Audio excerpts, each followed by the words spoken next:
In 2025, the price of everyday goods fractured. This sudden spike was the direct result of a singular, specific diplomatic grudge. This is the Federal Reserve. By late 2025, its analysts confirmed that new trade tariffs had directly caused a 3.1% inflation spike in core consumer goods. This diagram shows the process of complete pass-through. Rather than foreign governments paying the cost, the tax lands directly on the bottom of an American consumer's receipt. The Liberation Day tariffs were promoted as a tool to protect domestic industry. In practice, they functioned as a massive, immediate tax on American living costs. To understand how the economy arrived at this point, we have to look past the spreadsheets and trace the data back to one specific, deeply personal snub. The friction began in early 2025, during a tense military skirmish between India and Pakistan. After 4 days of fighting, they negotiated a ceasefire. The U.S. president quickly claimed he was the architect of the peace deal, seeking credit for a massive diplomatic breakthrough. India's response was immediate. New Delhi issued a public statement asserting that the U.S. played no role in their military negotiations, undercutting the administration's narrative. Weeks later, the snub became personal.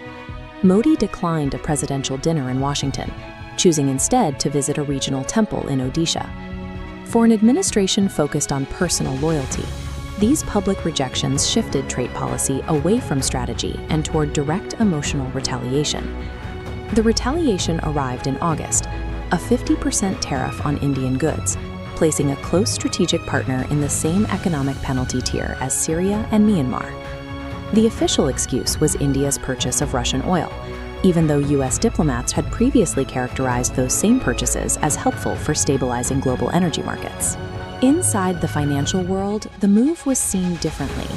Investment analysts concluded the tariffs were a direct result of personal dissatisfaction over the rejected peace broker claims. The administration abandoned the traditional trade playbook entirely. It abruptly levied 125% tariffs on China, replacing negotiation with maximum economic pressure. This approach rapidly expanded.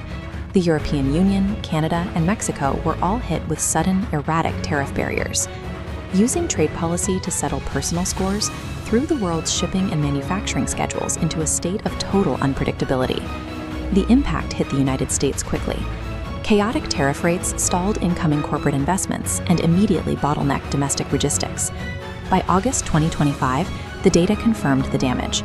The monthly jobs report showed growth slowing to just 73,000, a fraction of the expected number. Rather than addressing the economic cause, the executive branch fired the head of the Labor Statistics Bureau just hours after the data was released. The administration prioritized the removal of negative data over the financial reality facing American citizens. In February 2026, the Supreme Court struck down the president's unilateral use of emergency powers to enforce the tariffs, ending the immediate crisis. But the global markets had already adapted. During the chaos, China successfully established new, permanent trade routes through Europe and Asia, permanently shifting the flow of global goods away from American ports.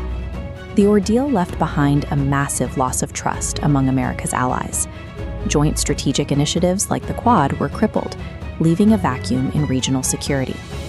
When international diplomacy is treated as a tool for personal vendettas, the bill is eventually paid by the everyday citizen.